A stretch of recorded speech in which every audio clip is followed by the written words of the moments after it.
Anak-anak, pernahkah kalian mendengar tentang Sky Tree yang ada di Tokyo, Jepang?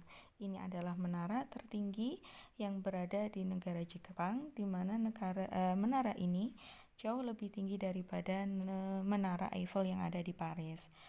Kenapa menara ini dapat berdiri kokoh di negara Jepang, di mana negara Jepang adalah negara yang memiliki tingkat potensi untuk gempa sangat tinggi. Hal ini terjadi karena ada suatu konstruksi bangunan di mana menara ini menerapkan sistem pusat massa dan juga ada peredaman pada suatu pegas. Jadi di dalam menara ini ada suatu pegas yang berisi suatu minyak gunanya untuk meredam suatu getaran. Nah, di sini terdapat fungsi pegas sebagai benda elastis yang digunakan untuk meredam suatu getaran. Maka hari ini kita akan belajar suatu sifat benda, salah satunya yaitu benda elastis.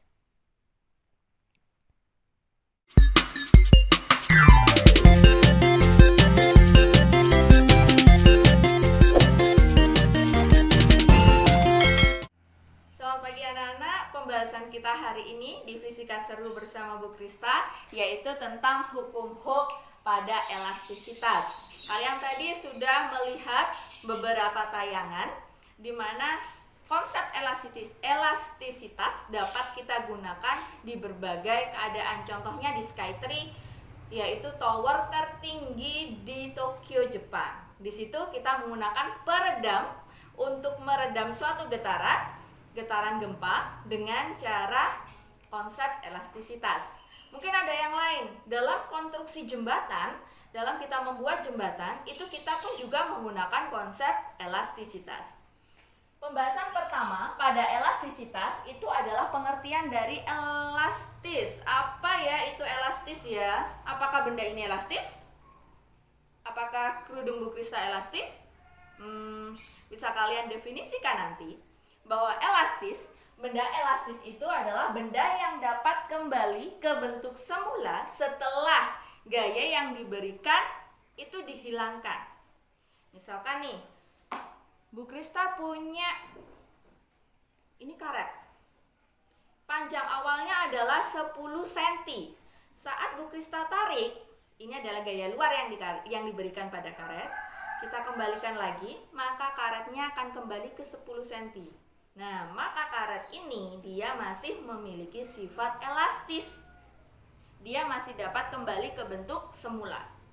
Tetapi hati-hati, kalau karet ini awalnya panjangnya 10 cm, Bu Krista tarikannya dihilangkan, dia kembalinya tidak 10, tetapi 11 cm. Nah, maka di sini dia sudah dalam bentuk plastis atau tidak bisa kembali ke bentuk semula. Contoh benda elastis itu bukan hanya karet, bukan hanya busa, bukan hanya pegas. Ada beberapa logam yang lain pun sifatnya elastis. Tetapi mungkin kalian tidak bisa melihat keelastisitasannya itu pada batas mana, karena itu sifatnya mikroskopis. Selanjutnya kita membahas elastisitas yang terjadi pada pegas. Pada pegas dipengaruhi oleh suatu gaya yang disebut sebagai gaya pegas, boleh juga disebut sebagai gaya pemulih, di mana gaya pegas ini dijelaskan pada suatu hukum fisika yang disebut sebagai hukum Hooke. Misalkan di sini Bu Krista punya suatu pegas, di mana pegas ini masih dalam keadaan setimbang. Artinya apa? Pegas tidak diberi gaya luar.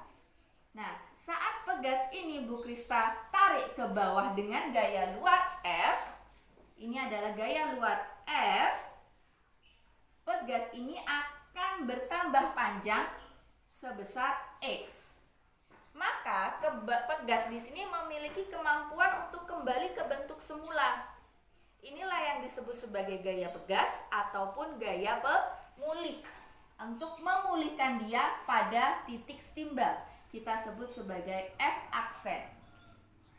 Nah, F dengan F aksen di sini adalah gaya aksi reaksi, di mana besarnya sama tetapi arahnya berbeda. Sehingga bisa Bu Krista tulis bahwa F aksen atau gaya pegas itu besarnya sama dengan min F. F ini adalah gaya luar. Dapat kita uraikan bahwa gaya luar ini dipengaruhi oleh konstanta pegas dan pertambahan panjang. Sehingga persamaannya untuk gaya pemulih atau gaya pegas itu adalah min K kali X. Tanda negatif di sini bukan menunjukkan besar, tapi menunjukkan arah. Ingat, pembahasan kita hari ini yaitu pada gaya. Gaya itu adalah vektor. Tanda negatif di sini dia menunjukkan arahnya.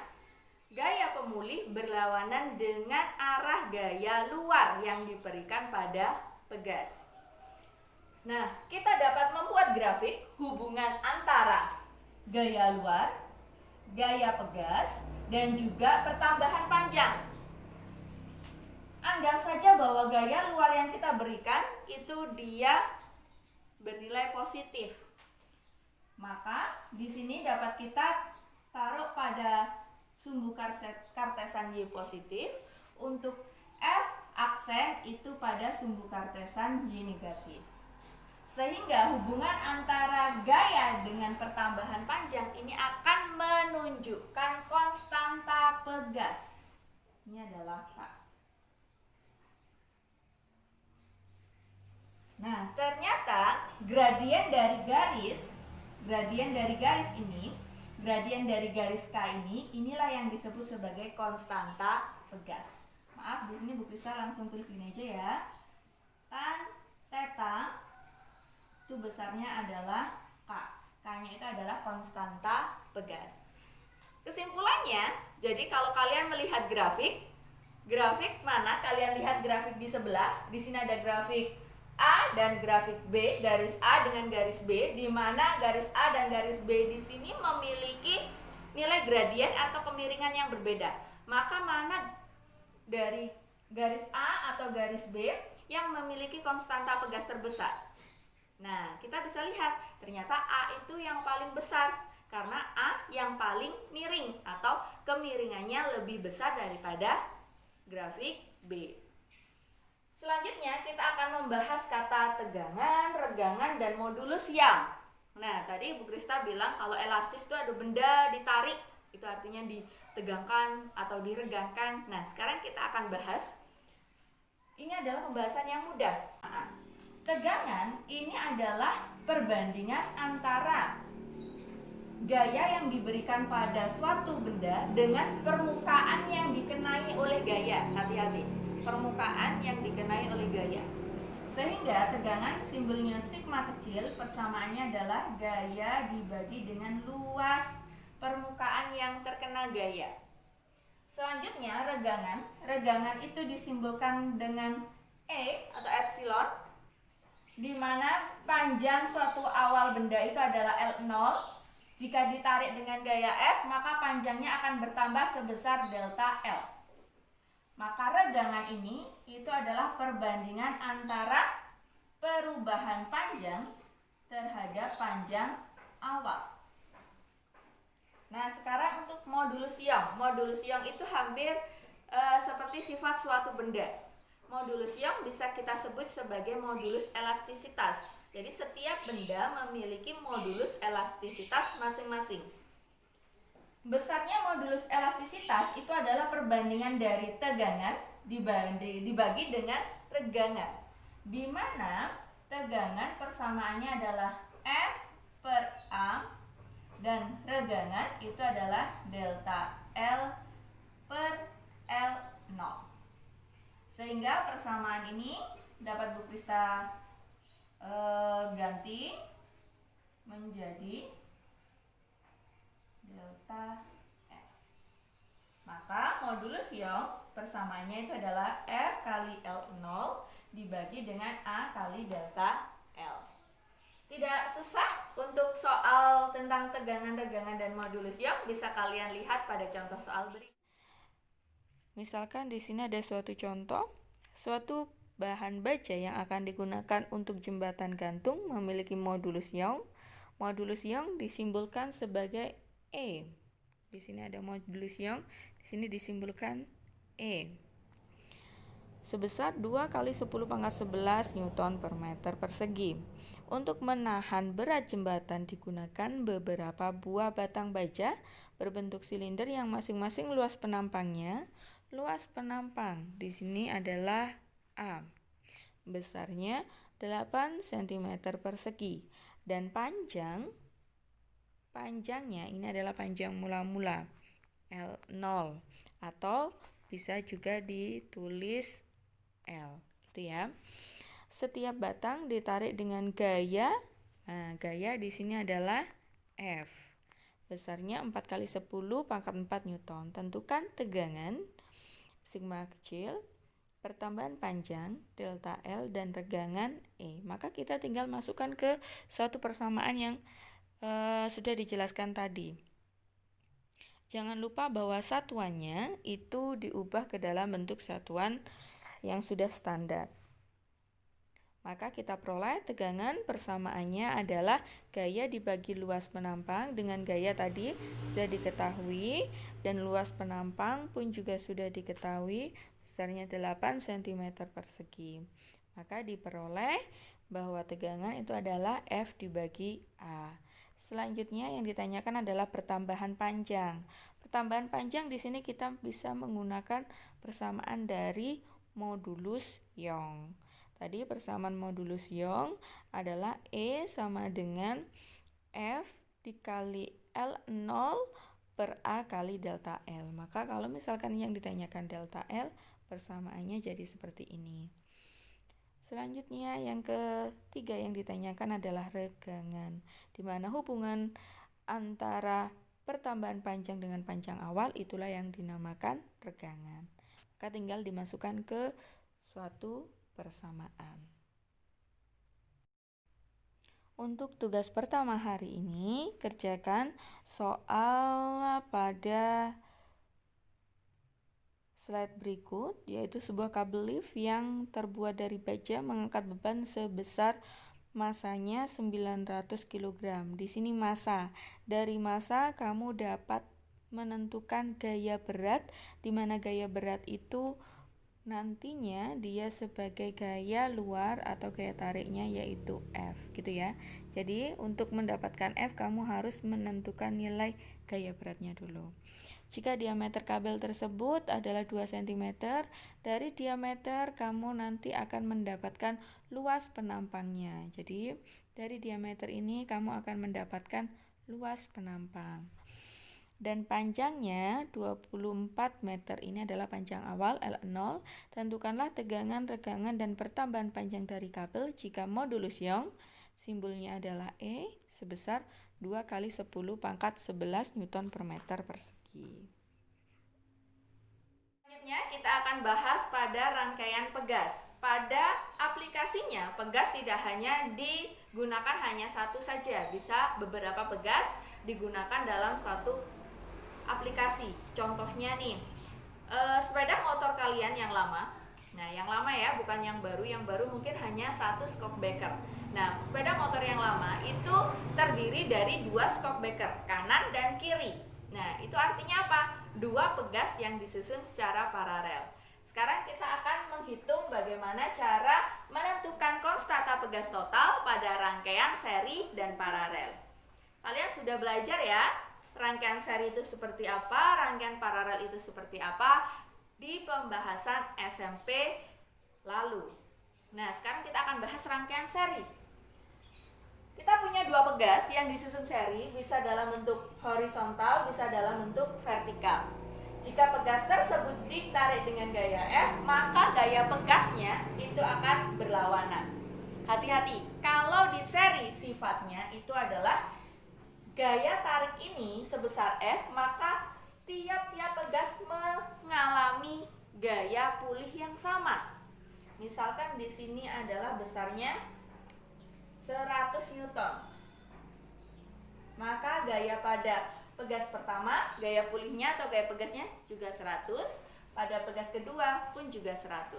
Sehingga dapat kita tulis bahwa sifatnya F sama dengan F1 sama dengan F2. Selanjutnya, pada rangkaian seri di sini, pertambahan panjangnya itu adalah gabungan dari dua pegas. Jadi, untuk pertambahan panjang total itu dapat kita cari dengan X1 tambah X2 atau pertambahan panjang pegas 1 ditambah dengan pertambahan panjang pegas 2. Untuk selanjutnya kita cari K totalnya. Hati-hati kalau pada hambatan yang kalian pelajari di SMP, K total rangkaian seri, hambatan total di rangkaian seri dijumlahkan. Tetapi kalau di pegas, konstanta pegas penggantinya itu seperti di paralel. Jadi persamanya adalah 1 per K total sama dengan 1 per K1 plus 1 per K2. Hal ini kebalikannya pada rangkaian paralel sifatnya. Kalau pada rangkaian paralel itu gaya luar yang diberikan pada pegas yang dirangkai paralel itu akan dibagi menjadi pegas pertama dan pegas kedua. Dan sehingga persamaannya R sama dengan R1 plus F2. Tetapi untuk pertambahan panjang yang dialami pegas 1 dengan pegas kedua itu sama, yaitu X sama dengan X1 sama dengan X2. Kalau misalkan nih di sini pegas pertama memiliki konstanta pegas K1, pegas kedua memiliki konstanta pegas K2. Maka K totalnya tinggal kita jumlahkan saja, K1 tambah K2. Pembahasan selanjutnya yaitu pembahasan terakhir tentang energi potensial dan usaha. Nah, di sini pegas kalian lihat ada pertambahan panjang. Berarti di situ ada energi potensial, bukan energi kinetik ya. Besarnya energi potensialnya kita bisa peroleh bahwa EP itu adalah setengah F dikali dengan X, di mana F ini persamaannya adalah K kali X. Maka dapat kita uraikan besarnya EP menjadi setengah K kali X kuadrat. Di kelas 10 kalian sudah mempelajari juga bahwa usaha itu hubungannya dengan energi adalah usaha sama dengan perubahan energi. Maka dapat kita tulis juga bahwa usaha di sini itu sama dengan perubahan energi. Artinya usaha itu adalah EP2 dibagi dengan EP1. Kalau kita uraikan dengan persamaan ini, maka besarnya usaha menjadi setengah K kali perubahan panjang yang kedua dikurangi dengan perubahan panjang yang pertama. Hati-hati, kuadratnya bukan setelah kurung tapi kuadratnya adalah masing-masing. Seperti itu ya. Semoga kalian bisa memahami karena materinya sudah selesai untuk bab elastisitas.